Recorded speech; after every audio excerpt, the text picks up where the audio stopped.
दोस्तों, मध्य प्रदेश, छत्तीसगढ़, राजस्थान में जिस तरीके से चुनाव नतीजे आए हैं उसको लेकर सवाल खड़े हो रहे हैं। कहा जा रहा है कि भारतीय जनता पार्टी ने तीनों राज्यों में ईवीएम से खेला करके चुनाव जीत लिया है और इसलिए अब चुनाव को रद्द करने की मांग हो रही है। साथ ही साथ कहा जा रहा है कि मुख्यमंत्रियों के शपथ ग्रहण को रोक दिया जाए क्योंकि बहुत बड़ा घोटाला ईवीएम में हो गया है। दोस्तों, इस समय ये तीनों राज्यों का जो मामला है वो सुप्रीम कोर्ट में पहुंच चुका है। सुप्रीम कोर्ट में यह मामला पहुंच चुका है। अब सुप्रीम कोर्ट से लगातार गुहार लगाई जा रही है डीवाई चंद्रचूड़ से कि इस मामले को देखा जाए, इसमें त्वरित फैसला लिया जाए। ये देखिए दोस्तों, एक बड़ी खबर, दिग्विजय सिंह ने हार का ठीकरा ईवीएम पर फोड़ दिया है। चुनाव आयोग सुप्रीम कोर्ट से लोकतंत्र बचाने की गुहार लगाई जा रही है। साथ ही साथ दोस्तों आपको बताऊंगा कि प्रशांत भूषण जी जब सुप्रीम कोर्ट गए इस मामले को लेकर तो सुप्रीम कोर्ट ने क्या कहा, इस मुद्दे पर किस तरीके से बहस हुई, क्योंकि अब बहुत ही मजबूती के साथ ईवीएम के मुद्दे पर लड़ाई तेज हो चुकी है। अब मामला सड़क से लेकर सुप्रीम कोर्ट में पहुंच चुका है। तो दोस्तों आखिर ऐसा हो क्यों रहा है? सबसे पहले तो पूरे मामले को आप समझ लीजिए। देखिए, मध्य प्रदेश, छत्तीसगढ़, राजस्थान में भारतीय जनता पार्टी को प्रचंड बहुमत मिला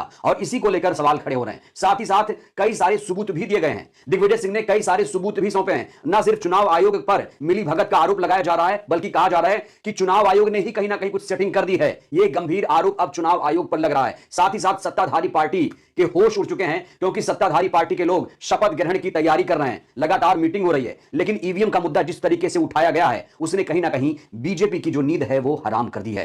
दोस्तों, दो महत्वपूर्ण सबूत दिग्विजय जी के द्वारा सौंपे गए हैं। पहला यह कि बैलेट में कांग्रेस पार्टी जीती है जबकि भारतीय जनता पार्टी ईवीएम में जीती है और ये आंकड़े 230 विधानसभा सीटों के पेश किए गए हैं। दिग्विजय जी के द्वारा कहा गया है कि बैलेट में जहां जहां बैलेट से वोटिंग हुई है वहां पर कांग्रेस पार्टी जीती है, लेकिन ईवीएम में भारतीय जनता पार्टी जीती है और यहीं पर मामला शक के घेरे में आ चुका है।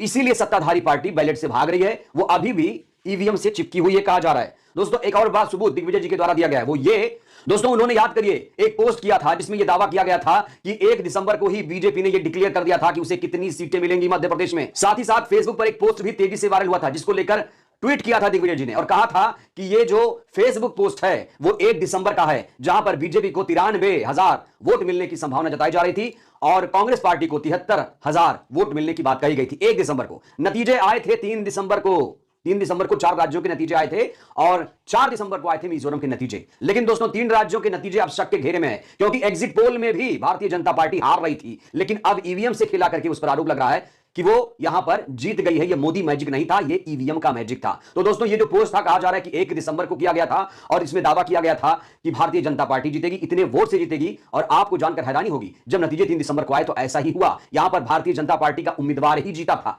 तो कितना बड़ा सबूत है ये? क्या इससे बड़ा सबूत और कुछ सुप्रीम कोर्ट चुनाव आयोग को चाहिए? दोस्तों आपको यहां पर एक अपडेट और देना चाहूंगा, उसके बाद हम उस मुद्दे पर जाएंगे कि सुप्रीम कोर्ट में क्या हुआ।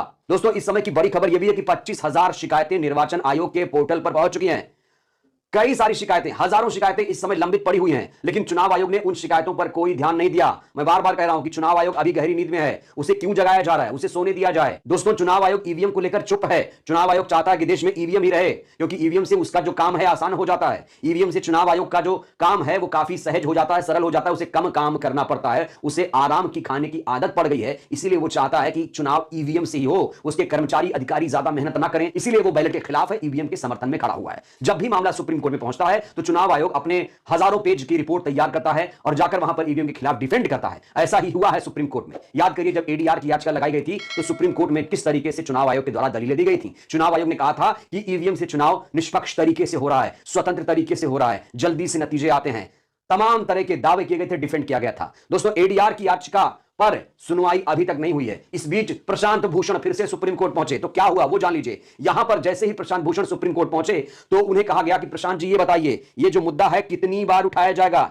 ईवीएम वीवीपैट वाली याचिका पर सुप्रीम कोर्ट की यहां पर 2 टूक सामने आई है। अब सुप्रीम कोर्ट भी परेशान हो गया ऐसा लग रहा है। सुप्रीम कोर्ट को इस मामले पर गंभीर होना चाहिए, इस मामले पर सीरियस तरीके से सुनवाई करना चाहिए, लेकिन सुप्रीम कोर्ट यहां पर उल्टे ही सवाल कर चुका है। दोस्तों आपको बता दूं कि यहां पर ईवीएम को लेकर 7 से 8 मामले हर हफ्ते डाले जा रहे हैं सुप्रीम कोर्ट में और कल भी सुप्रीम कोर्ट के कई वकील ईवीएम धांधली के मसले पर सुप्रीम कोर्ट पहुंचे हैं। इस समय सुप्रीम कोर्ट में याचिकाओं का अंबार है। ऐसी याचिका जिसमें कहा जा रहा है कि ईवीएम को अब बैन कर देना चाहिए, ईवीएम लोकतंत्र के लिए खतरा है, बैलेट पेपर अब आ जाना चाहिए। इसी को लेकर दोस्तों लड़ाई तेज हो चुकी है, सड़क पर आंदोलन हो रहा है, सुप्रीम कोर्ट में याचिका लगाई जा रही है, सुप्रीम कोर्ट में ईवीएम के खिलाफ भी लड़ाई तेज हो चुकी है। दोस्तों प्रशांत भूषण ने क्या जवाब दिया है वो जान लीजिए। प्रशांत भूषण ने कहा है कि तत्काल आवश्यकता है, चुनाव नजदीक आ रहे हैं, विधानसभा चुनाव तो चला गया, अब चुनाव नजदीक आ रहे हैं, लोकसभा के चुनाव 6 से 7 महीने बचे हैं और चूंकि चुनाव नजदीक आ रहे हैं इसलिए इसकी तत्काल आवश्यकता है। प्रशांत भूषण ने कहा कि ईवीएम से लोकतंत्र को खतरा है और जब तक ईवीएम से चुनाव होता रहेगा ऐसे ही लोग ईवीएम ईवीएम पर सवाल खड़े करते रहेंगे, इसलिए जरूरी है कि ईवीएम को अब खत्म कर देना चाहिए। अब हमारे देश में बैलेट की बहाली हो जाना चाहिए। यह प्रशांत भूषण ने सुप्रीम कोर्ट में दलील दी है।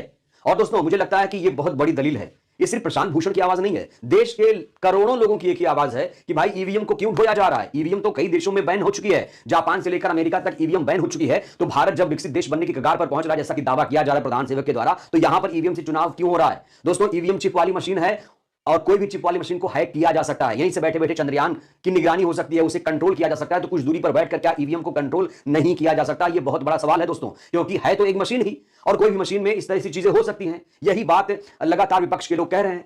मायावती जी, ममता बनर्जी जी, उद्धव ठाकरे जी, दिग्विजय सिंह, कमलनाथ जैसे, अखिलेश यादव, किन किन नेताओं का नाम लो, पूरा विपक्ष इस समय लामबंद हो चुका है, ईवीएम के खिलाफ हो चुका है। अब जरूरी है कि राहुल गांधी भी सड़क पर ईवीएम के खिलाफ उतरें। दोस्तों, सिर्फ दिग्विजय जैसे नेताओं के बोलने से ज्यादा फर्क नहीं पड़ेगा। मुझे लगता है कि अब बड़े बड़े जो सुप्रीमो हैं वो सड़क पर ईवीएम के खिलाफ आंदोलन करें, एकजुट आंदोलन करें, क्योंकि सड़क पर लड़ाई जब तेज होगी तो जाहिर तौर पर सुप्रीम कोर्ट पर भी एक दबाव पड़ेगा, क्योंकि एडीआर की याचिका अभी लंबित है। एक और याचिका डाली गई, एक और याचिका गई, और सुप्रीम कोर्ट कह रहा है भाई ये मामला कितनी बार उठाया जाएगा। तो डीवाई चंद्रचूड़ साहब को भी मैं कहूंगा, डीवाई चंद्रचूड़ साहब इस पर फैसला ले लीजिए, क्योंकि ये अब सबके गले का फांस बनता जा रहा है। खासतौर से भारतीय जनता पार्टी के गले का फांस ईवीएम बन चुकी है, और ईवीएम से बुरी तरीके से बौखलाई हुई है भारतीय जनता पार्टी। भारतीय जनता पार्टी के दुखती तक पर लोगों ने हाथ रख दिया है। अब जरूरी है कि इस पर फुल एंड फाइनल फैसला सीजीआई साहब ले लें, तब जाकर हमारे देश में लोकतंत्र की बहाली हो पाएगी। दोस्तों, जिस तरीके से ईवीएम को सड़क से सुप्रीम कोर्ट तक उठाया जा रहा है, संसद तक उठाया जा रहा है, आपको क्या लगता है, क्या ईवीएम पर अब प्रतिबंध लग जाना चाहिए? इस पर आपकी क्या राय है? क्या बैलेट की बहाली हमारे देश में हो जाना चाहिए? अपनी प्रतिक्रिया आप लोग जरूर दीजिए। वीडियो को लाइक करिए, चैनल को सब्सक्राइब करिए, सहयोग करिए, वीडियो को जन जन तक पहुंचाइए, जिससे देश की जनता। एक सब्सक्राइब हमारे लिए महत्वपूर्ण है। अभी सब्सक्राइब करें और बेल आइकन को दबाना ना भूलें।